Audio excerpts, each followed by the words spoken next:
I love a good fight scene. Today, I want to talk about fight scenes. Fight scenes have many uses. It can drive a story's point forward, it can enhance the intensity or drama in a scene, or it can enhance emotions. Because if a fight scene doesn't make you feel anything, it shouldn't have been there in the first place, if you ask me. Now, let's talk about some of the fight scenes that I love and what exactly makes them good fight scenes. And then at the end, I'll put them all in a tier list, starting with the big boy. Kratos versus Balder. Now, the first time I saw this scene, it was from a YouTube video that was shown to me. Thankfully, I had no prior context and I didn't fully watch it.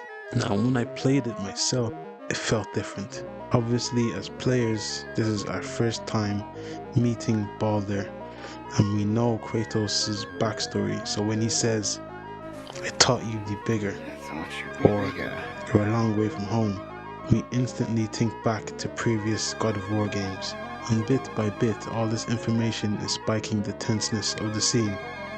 Every time he hits Kratos, we get closer and closer to the edge of our seats because we know what Kratos is capable of. So we're just waiting for him to let loose.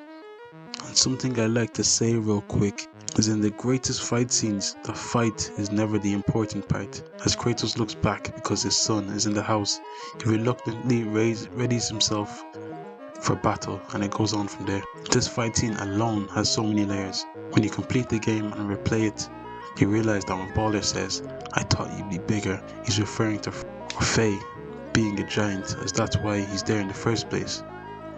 But yeah, on to the next. Kakashi versus Obito. Another thing that's crucial when making a good fight scene is build up in characters. If you try to have an engaging fight scene with characters that we've just met and couldn't really care about, then it's not going to be a good fight scene. With Kakashi and Obito, these are characters we got to know deeply from their backstory and the war that was at hand. It was more than just a fight. They were comrades at one point, but one lost his way. So already that's a very, very good backdrop to a fight. It's very emotional. So more people are going to be able to relate. They're going to want to see the climax or the end game of the fight. So it makes it more appealing to the audience.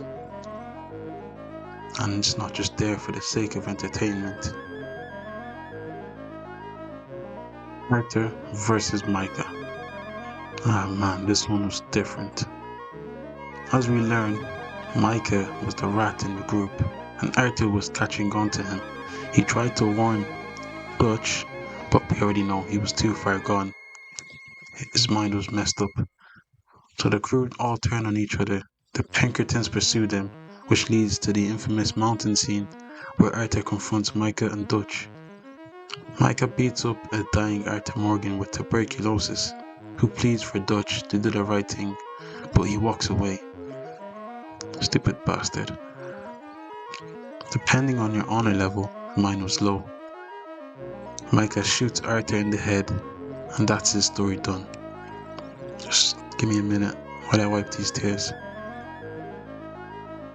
I really miss my nigga.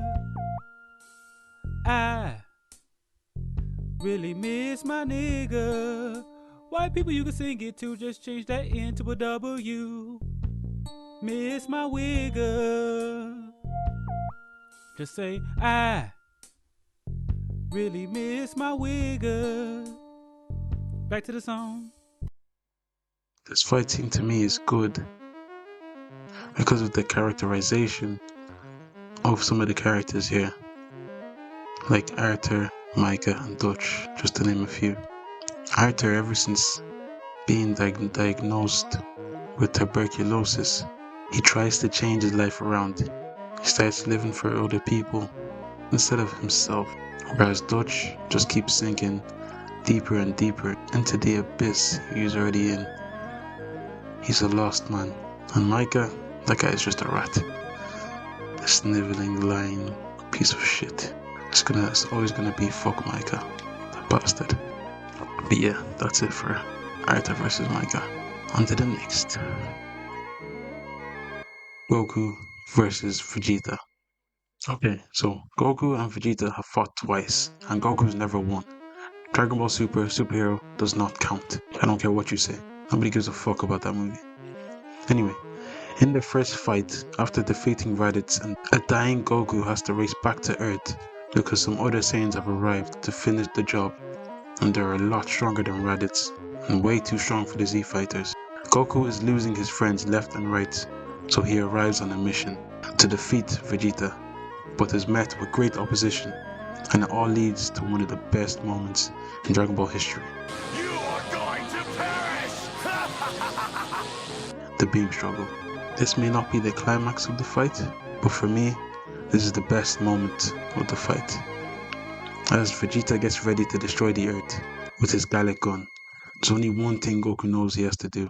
With his Kaioken times 4, his body really battered and broken, he summons the energy and the strength and releases Kaioken times 4. They send their beams off against one another. They struggle, but of course, Goku remains the victor for now. One thing I want to point out, at the start of the fight, Goku is positioned lower than Vegeta, who's positioned above, as he is the prince of all Saiyans, whereas Goku is the low class Saiyan, not even worth his time. But as the fight goes on, they're equals, they're on equal setting, none higher than the other. That's what I love about Goku. He doesn't give two shits about who you are or where you're from. All he knows is that he has two hands, and he's gonna use it to fuck you up. There you have it. That's all the fight scenes I love.